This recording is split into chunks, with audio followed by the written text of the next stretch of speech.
Zaragoza, médico asistente del Departamento de Atención Especializada en Glaucoma del Instituto Nacional de Oftalmología IST. Queremos recordarle a todos nuestros participantes que cualquier duda o consulta pueden hacerlo mediante el chat y todas sus preguntas van a ser respondidas al final.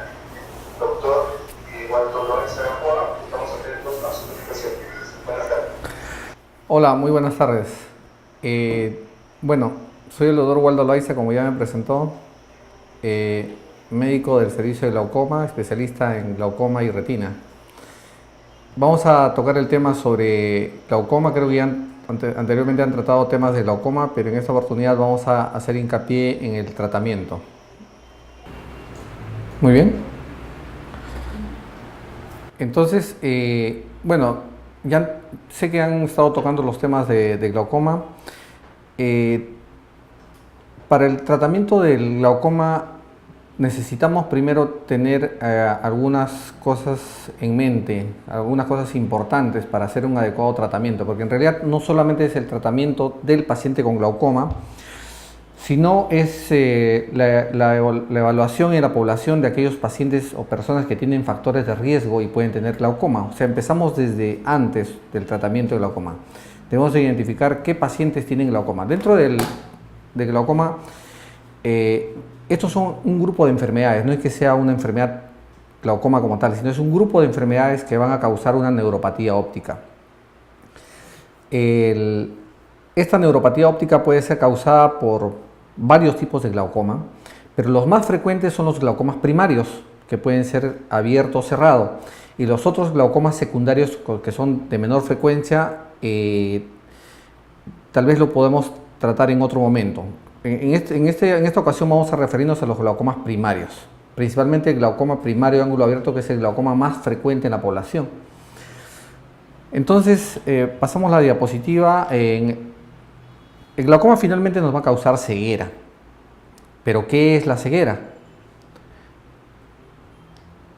Esta es una definición de la OMS, donde nos clasifica baja visión y ceguera. Ceguera ya considerado en aquellos pacientes que tienen visiones peores de 360 o peores de 20/70, o la correspondiente pérdida del campo visual menos de 10 grados. O sea, no solamente es ceguera aquel paciente que no ve nada. Ceguera legal se define todavía cuando el paciente tiene algo de visión o cuando el campo visual ha bajado mucho. Entonces, hay que evitar que estos pacientes que ya tienen glaucoma terminen en la ceguera. En eso vamos a hacer hincapié.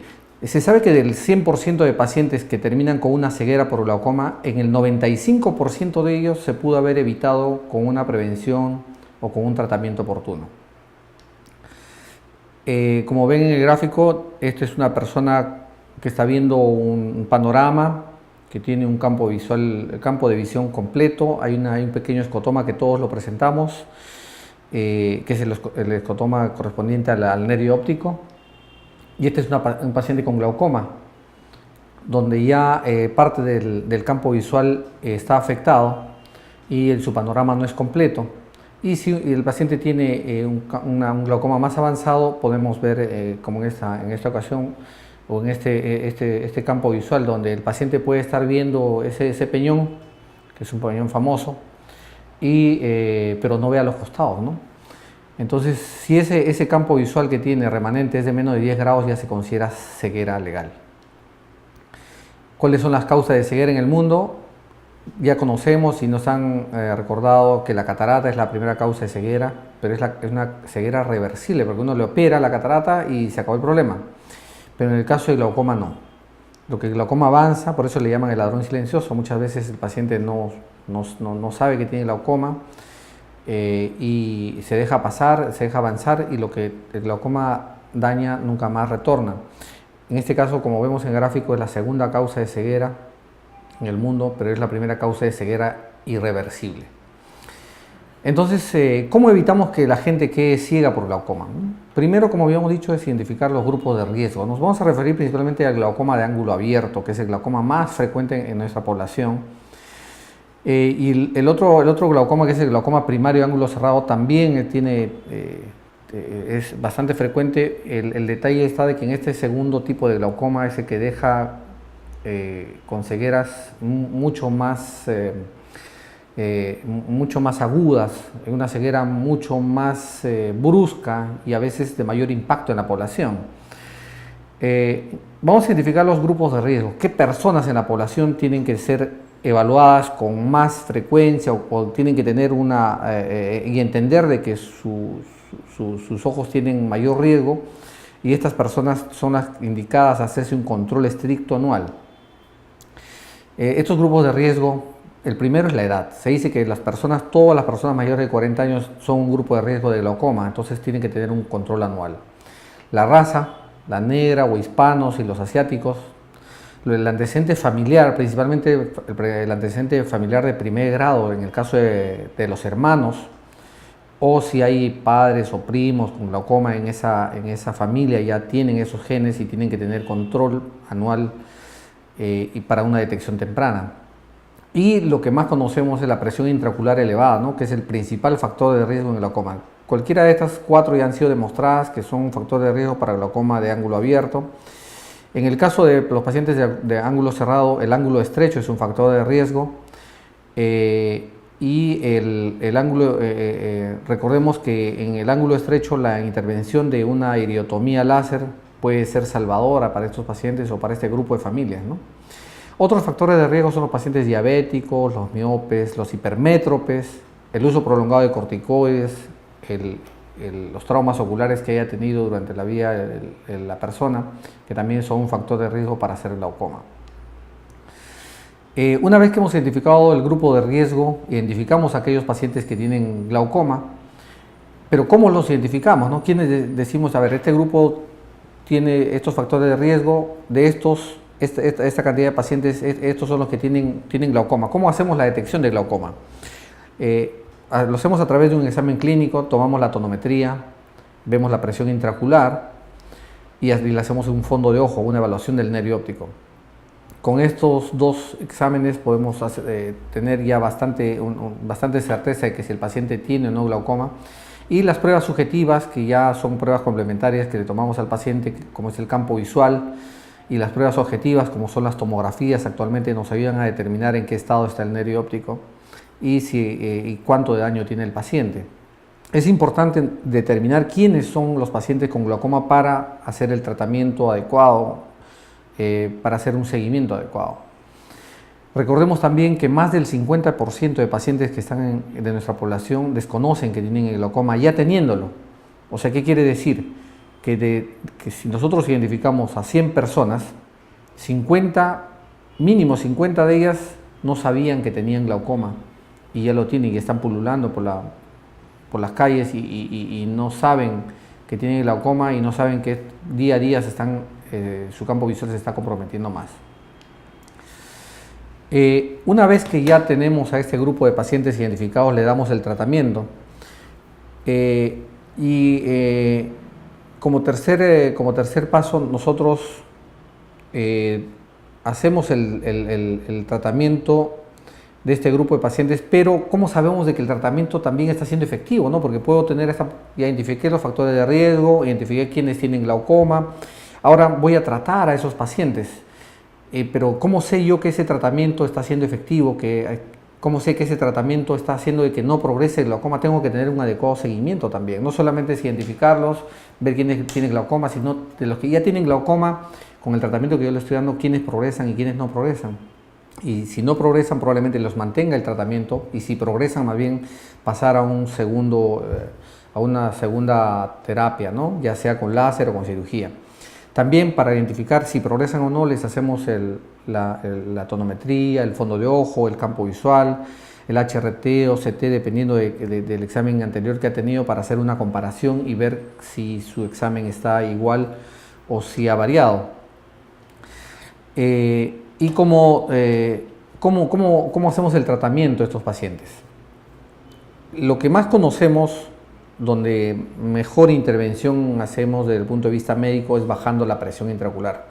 Como sabemos, el principal factor de riesgo para que tenga glaucoma y progrese glaucoma es la presión intraocular. Entonces, desde el punto de vista médico, nosotros tenemos que mantener ese ojo lo más blandito posible, ya que si el paciente va a continuar con sus presiones altas en el ojo, va a producir una neuropatía óptica y el nervio óptico va a seguir progresando y dañándose. Entonces, ¿qué es lo que hacemos para bajar la presión? Tenemos como primera línea el tratamiento médico con gotas. Antes solamente existía un grupo limitado de gotas, pero en la actualidad ya existe una gran variedad de gotas que actúan tanto en la formación de humor acuoso como una mayor eliminación del humor acuoso. Como segunda línea está el láser. Muchas veces el láser en muchos pacientes que tienen ángulo abierto, por ejemplo, puede ser reemplazado con una o más gotas, o a veces ser el tratamiento inicial de estos pacientes. Y lo que más conocíamos siempre y ya hace buen tiempo se ha utilizado es la trabeculoplastía, ¿no? Pero actualmente con el avance de la ciencia y la tecnología tenemos a disponibilidad otro tipo de láseres que nos ayudan a controlar mejor la presión e incluso nos ayudan a poder usarlo más de una vez si es que necesitamos mayor efecto. Entonces, por eso que aquí en la diapositiva vemos lo que ya se conocía antiguamente, que es el láser, la trabeculoplastía con láser argón, que es el más antiguo, pero que solamente se podía utilizar una vez. Y actualmente existen otro tipo de láseres, como es el láser selectivo, que ya lo contamos en el INO con este láser selectivo. La trabeculoplastia con micropulso todavía no lo contamos. La ciclofotocoagulación con micropulso, actualmente tenemos ya el aparato con lo cual podemos poner láser en quirófano a través de una ciclofotocoagulación transescleral, sin hacer ningún corte en el ojo, sin hacer suturas, ¿no? Y dentro de las cirugías, que ya sería el último peldaño, tenemos la clásica trabeculectomía, los implantes de drenaje, y actualmente que estamos utilizando bastante son las cirugías de glaucoma mínimamente invasivas, en el cual existen varias formas de intervención a través de stents, trabectome, y lo que estamos haciendo actualmente son las endociclofotocoagulación, la esclerotalamoplastía, la goniotomía con CAJUC o la trabeculotomía guiada por gonioscopía. Son tratamientos alternativos que tenemos para mejorar los resultados de nuestros pacientes. Mucho de esta nueva tecnología lo estamos utilizando en el INO. La idea es tratar de reducir la presión intraocular utilizando mecanismos menos agresivos al ojo, tratando de no dejar puntos, tratando de que toda la cirugía sea endoscópica y relegando las cirugías más agresivas para pacientes que respondan menos a estas, ¿no? Entonces, voy a pasar a algunos videos en los cuales podemos ver principalmente desde el punto de vista quirúrgico, para ver cómo... esa no. El primer video, por favor. Cómo podemos abordar estos casos. El primer video es un video de aprovechando que ya se va a hacer una cirugía de catarata, es la técnica clásica de una trabeculectomía con cirugía de facomulsificación. Se ve el video ya. Entonces, esta es una cirugía, ya el paciente tiene su catarata. Entonces, lo que tratamos de hacer en una cirugía clásica es producir un bypass.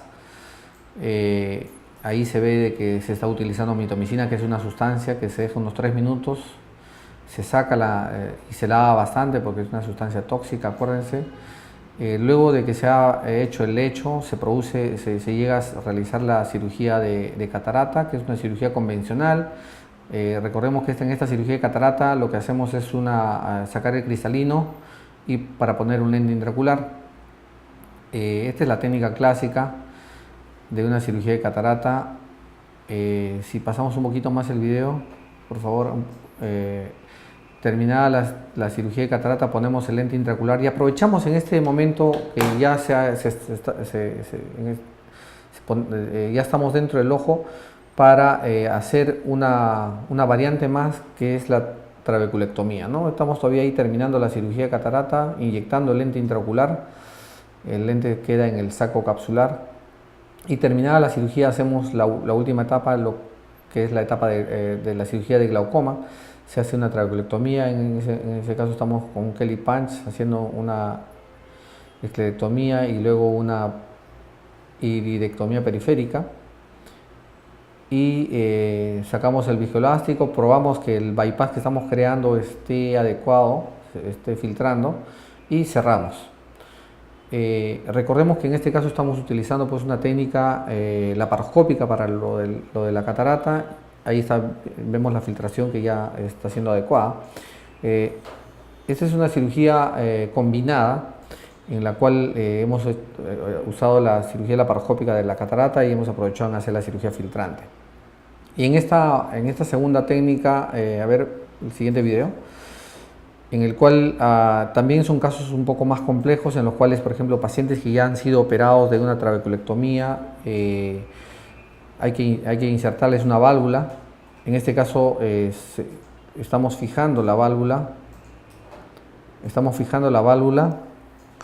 antes de hacer la cirugía de catarata. Esta es una cirugía de catarata más compleja, en este caso la pupila está no tan dilatada. Vamos a hacer una cirugía ya con válvula, ¿no? Es una cirugía un poco más agresiva, donde tenemos que dejar este dispositivo, un implante de drenaje, fijado en la esclera y con el tubo que entre a cámara anterior, ¿no? Ahí ya estamos poniendo la aguja para guiar por dónde tiene que entrar el tubo. Este se deja en cámara anterior, ¿no? Una vez que ya está realizado todo esta parte de la cirugía, se procede a hacer la cirugía de catarata, donde podemos pasarlo un poco más a la mitad, más adelante, por ahí. Bueno, un poco más adelante. Ahí se está haciendo la cirugía de catarata. Más adelante, más por ahí. Se pone un punto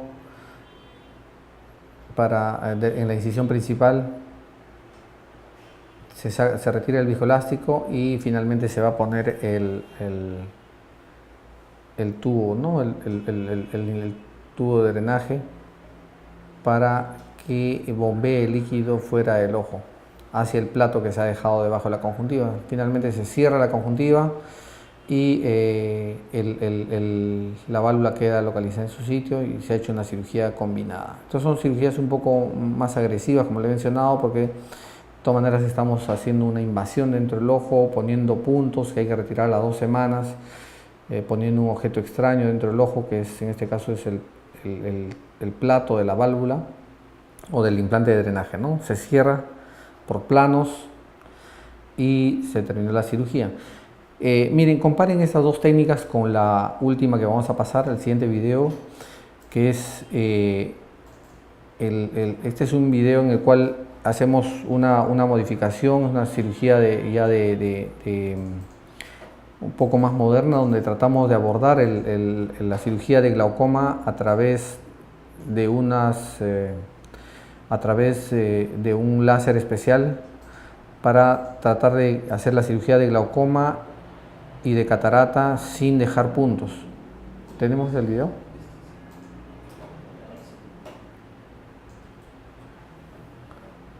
¿Corremos? ¿Está corriendo? Ya, entonces, miren, en este caso es una cirugía también combinada, en la cual hacemos la cirugía de catarata, la pasamos un poquito más adelante. Esa es la técnica clásica de una facomulsificación, más adelante. Sacamos el cristalino, más adelante, y ponemos el lente intraocular. Estamos sacando la última etapa de la cirugía, donde sacamos los restos de cristalino. Dejamos el saco libre como para poder poner el lente intraocular. Y una vez que se termina la cirugía, cuando ya el lente está implantado, más adelante, ya el lente está implantado, la siguiente, un poco más adelante, Miren, hacemos una técnica que se llama gonioscopía y a través de esta gonioscopía hacemos unos agujeros con este aparato que es una esclerotomía, pero por la parte interna. ¿Ya? Ahí está la zona del trabéculo, la zona del drenaje del humor acuoso. Le hacemos unos pequeños agujeros ahí con esta punta de diodo, que es como un cauterio, donde se hace la comunicación del humor acuoso de la cámara anterior con el canal de Slem y se terminó la cirugía. Es otra forma de abordaje en la cual, miren, no hay puntos, no hay que retirar a las 2 semanas, produce menos inflamación y todo eso, y tenemos una cámara formada y hemos hecho una cirugía combinada. Así como estas, existen otros tratamientos también modernos en los cuales se está tratando de manejar el glaucoma en forma menos agresiva, ya sea con aditamentos especiales como los iStent, o ahora utilizando algunos tipos de láseres para poder abordar el glaucoma dentro de una cirugía de catarata, o muchas veces el glaucoma solo con una técnica menos agresiva, ¿no? Son cirugías modernas que le estamos haciendo acá en el INO. Tenemos bastante experiencia y damos chance, digamos, para que tengamos mejores resultados, ¿no?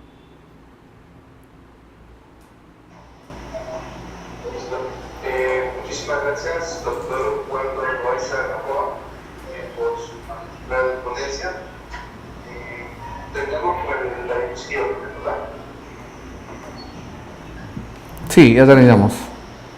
Bien, listo. Muchísimas gracias, doctor Waldo, por su tema del día de hoy, tratamiento del glaucoma, normalmente del Instituto de Atención de Glaucoma del Instituto Nacional de Oftalmología. Le recordamos a todos los participantes que pueden realizar sus consultas por dudas que fecha y las vamos a responder en el transcurso de eso que vamos a responder los preguntas que ya nos han llegado. Doctor, nos hace una pregunta sobre si se puede desarrollar un glaucoma sin que aumente la presión ocular. Sí, como les había dicho, dentro de la definición de glaucoma ya no tenemos a la presión intraocular como definición, ¿no? Actualmente el glaucoma se define como una neuropatía óptica, cuyo factor principal de riesgo es la presión intraocular elevada. O sea, no todos los pacientes tienen presiones altas. Y esto es importante porque a veces hay algunas campañas que tratan de detectar glaucoma a través de controlarles la presión y eso pues no sirve, más bien puede confundir a las personas, ¿no? Hay personas, por ejemplo, en una toma de presiones intraoculares, el 60% de los pacientes van a tener menos de presiones normales, pero 60% de pacientes que tienen glaucoma van a tener presiones normales. Entonces esto, utilizarlo como una técnica para hacer un screening de glaucoma no nos ayuda, ¿no? Hay muchos pacientes que no tienen la presión intraocular elevada, por ejemplo, en ese momento del examen o en ese momento que le han tomado la presión, pero puede ser que en la mañana haya tenido presiones altas y en la tarde no. La presión intraocular es así como la presión arterial, ¿no? No en todo momento tenemos esa presión. Se dice que hay un mayor pico en la madrugada y en la tarde más bien baja un poco. Entonces, pacientes que estamos tratando de detectar con solamente la presión intraocular, podemos tener las presiones bajas de la tarde, por ejemplo, y no detectarlas, ¿no? Y ese paciente ya tiene glaucoma, ¿no? Perfecto, doctor. Y también nos preguntan si se puede tener glaucoma en un solo ojo. Sí, cuando detectamos a un paciente que tiene glaucoma en un solo ojo, lo más probable, si no tienen el otro, y con bastante frecuencia, que sea un glaucoma traumático, por ejemplo, ¿no? Pacientes que han sufrido un trauma en un ojo no van a tener evidencia de un glaucoma en el otro ojo. Y en general el glaucoma suele ser bilateral. Hay glaucomas, hay personas que pueden tener un glaucoma unilateral, puede ser que esté empezando en un ojo y en el otro todavía no ha empezado o ya tiene menos lesión que en el otro, pero usualmente suele ser bilateral. Cuando solamente presenta en un ojo hay que pensar en otras cosas, ¿no? Traumas, uveitis, uso de corticoides en un solo ojo, lo más frecuente es de que sea bilateral. Perfecto, doctor. Nos pregunta también en qué casos está contraindicado el manejo quirúrgico de cataratas de glaucoma. Perdón, no le entendí esa pregunta. ¿En qué casos está contraindicado el manejo quirúrgico de las cataratas? Perdón, del glaucoma. El manejo quirúrgico de glaucoma, pues, como hemos dicho, el primer pilar de nuestro tratamiento es el tratamiento médico. Empezamos con gotas, de ahí pasamos al láser, que suele ser como el segundo escalón. Actualmente hay muchos pacientes que pueden beneficiarse del láser ya como primera línea también, ¿no?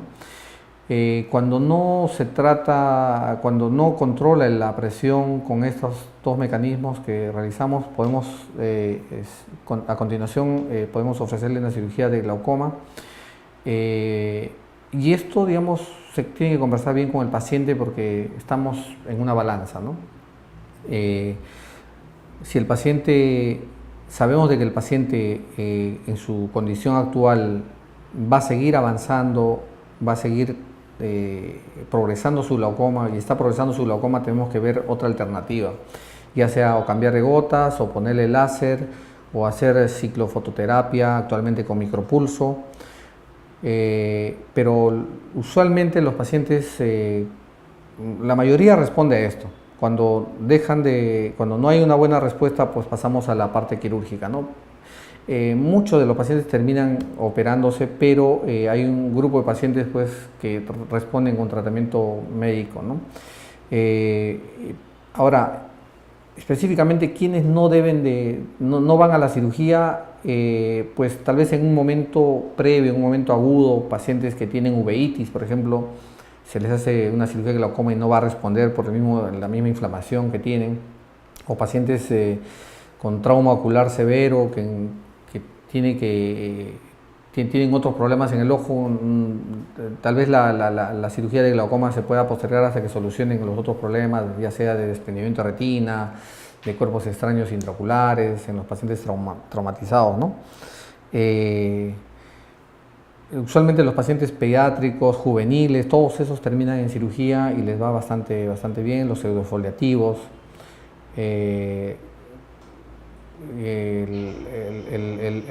Los pacientes de glaucomas primarios de ángulo abierto, cuando no son controlados, también van bien con la cirugía. Los pacientes con glaucoma primario de ángulo estrecho, muchas veces procedemos a sacar el cristalino y a veces solamente sacando el cristalino les va bastante bien, ¿no? Perfecto. Nos hacemos otra consulta también en caso de tener conjuntivitis, el tratamiento con glaucoma debe suspenderse. Perdón. En caso de conjuntivitis, el tratamiento por glaucoma debe suspenderse. ¿Debe suspenderse, pregunta? La conjuntivitis es una inflamación de la conjuntiva. Hay medicamentos que pueden aumentar la inflamación de la conjuntiva, pero también hay a recordar que hay medicamentos para glaucoma que pueden producir conjuntivitis, ¿no?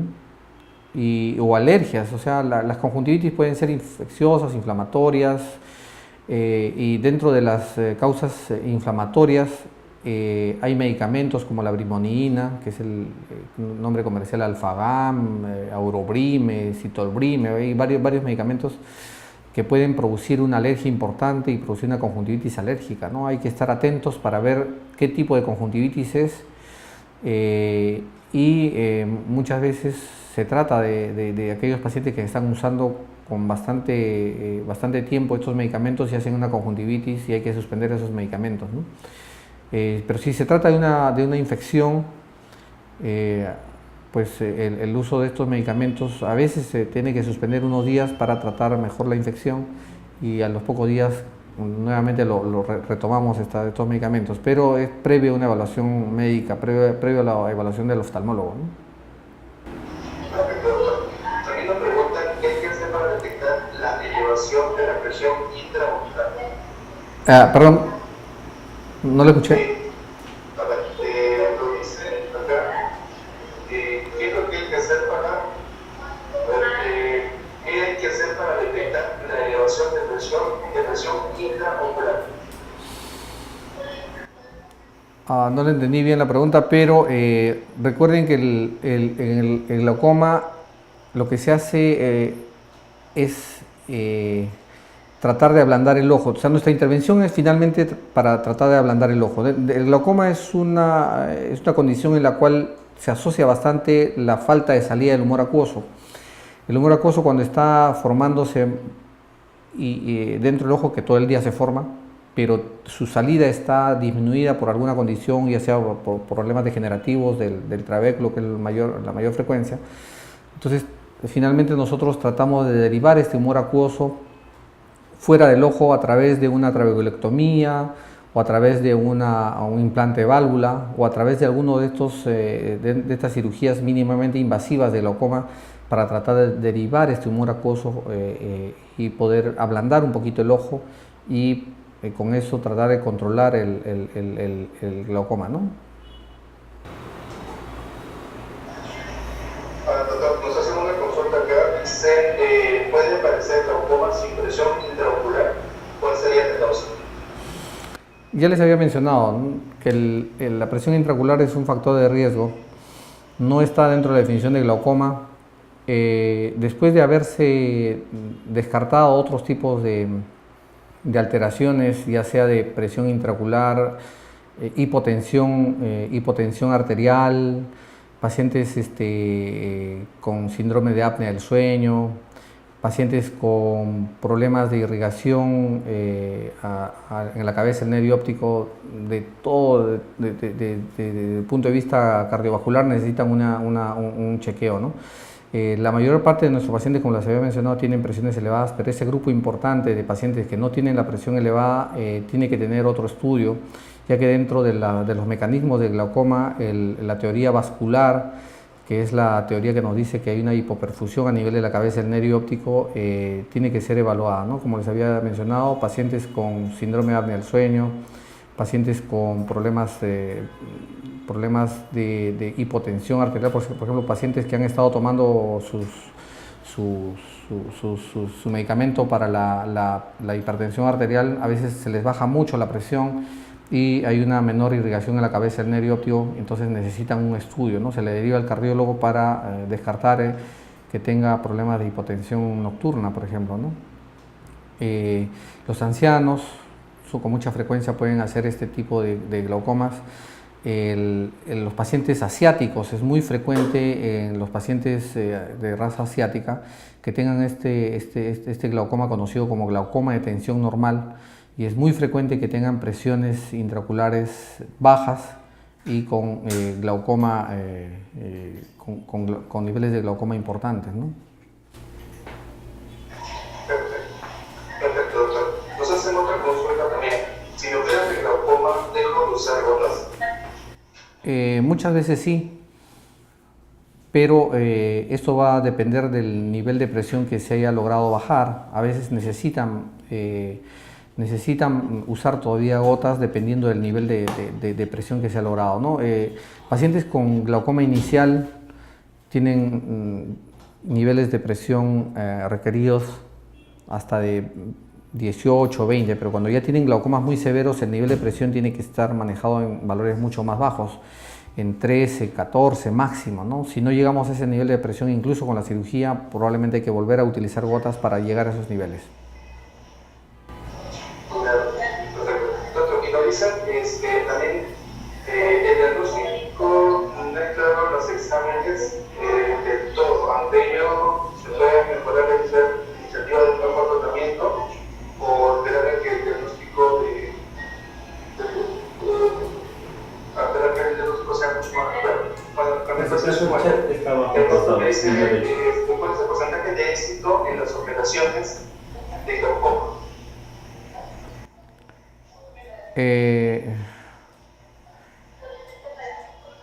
A ver, déjame leer, creo que aquí estoy viendo el chat. ¿Cuál de las preguntas estás leyendo? ¿Cuál es el porcentaje de éxito en las operaciones de glaucoma? Bueno, también ¿a qué se refiere con éxito, ¿no? Éxito podemos hablar cuando la presión intraocular está en menos de 21, en algunos casos, pero como les había mencionado, si tenemos un paciente con con glaucoma muy severo, nuestro éxito va a tener, nuestro nivel de presión tiene que estar debajo de 12, 13, ¿no? Esto es muy personalizado. Cada paciente el tratamiento de cada paciente es muy personalizado. La presión objetivo de cada paciente es diferente. Nuestras tasas de éxito fluctúan más allá del 60%, pero hay un grupo de pacientes que incluso después de una cirugía van a necesitar a veces otra cirugía o van a necesitar nuevamente el uso de gotas o aumentarles la medicación, ¿no? Recordemos que el tratamiento quirúrgico de glaucoma no es la panacea, no es finalmente la curación. Recordemos que el glaucoma nunca se cura. De repente se ha intervenido y tenemos una presión normal en los siguientes meses después de la operación, pero a los años puede volver a subir la presión. Por eso estos pacientes nunca se dejan de evaluar.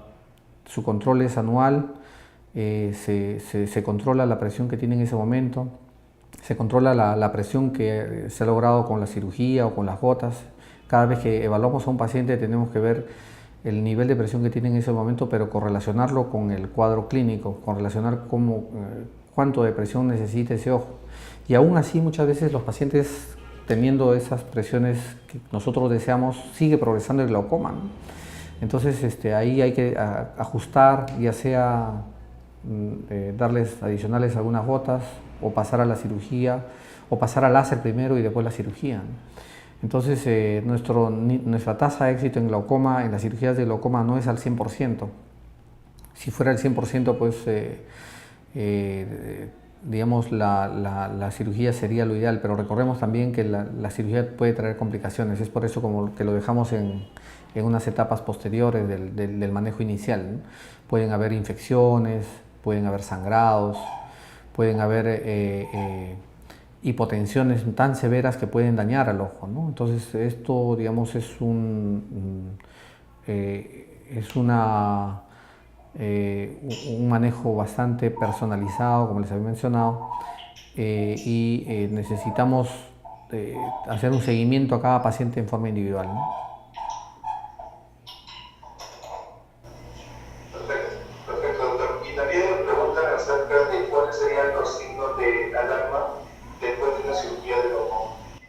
Bueno, signos de alarma después de una cirugía de glaucoma, si hay dolor o hay baja de visión, que es lo más importante. Si presenta cualquiera de esas molestias, inmediatamente tiene que buscar a su cirujano para ver qué está ocurriendo, ¿no?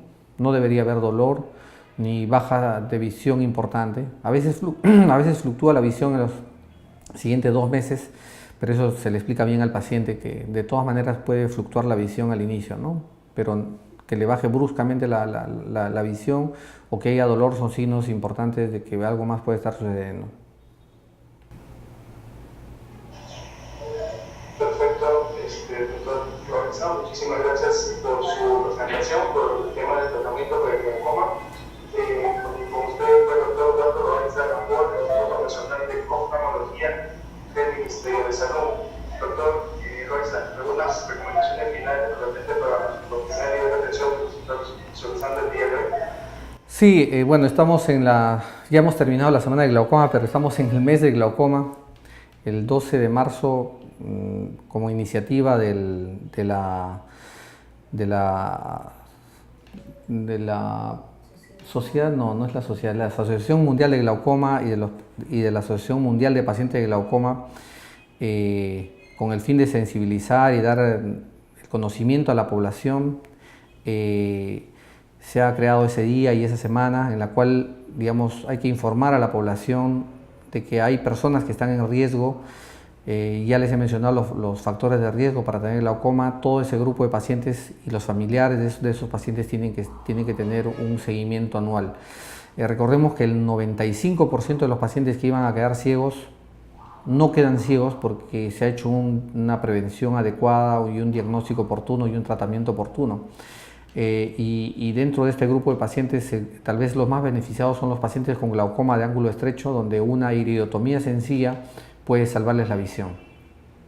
En el glaucoma de ángulo abierto, recordemos que los pacientes mayores de 40 años que tienen familiares con glaucoma, que tienen la presión intraocular elevada, son los que necesitan mayor control. No necesariamente que tengan estos tres, sino que tenga uno de ellos, ¿no? Entonces, todo paciente mayor de 40 años tiene que tener su control anual, y más aún si tienen los otros factores de riesgo. Listo. Muchísimas gracias, doctor Lorenza. Le recordamos a todos los participantes que si hubiera alguna otra consulta que tengan que hacer, lo pueden enviar al correo electrónico infosalud@lorenza.gov.p. Nosotros le vamos a hacer llegar a cuánto para que vean sus dudas. Y también recordarles que estas aplicaciones las pueden encontrar en nuestro canal de YouTube, Telesalud Minsa, solamente lo digitan, pueden inscribirse, pueden suscribirse y activar la campana para recibir notificaciones cuando tengamos la ponencia. Doctor Lorenza, muchísimas gracias por su brillante exposición y nos vemos en una próxima oportunidad. Ok, muchas gracias.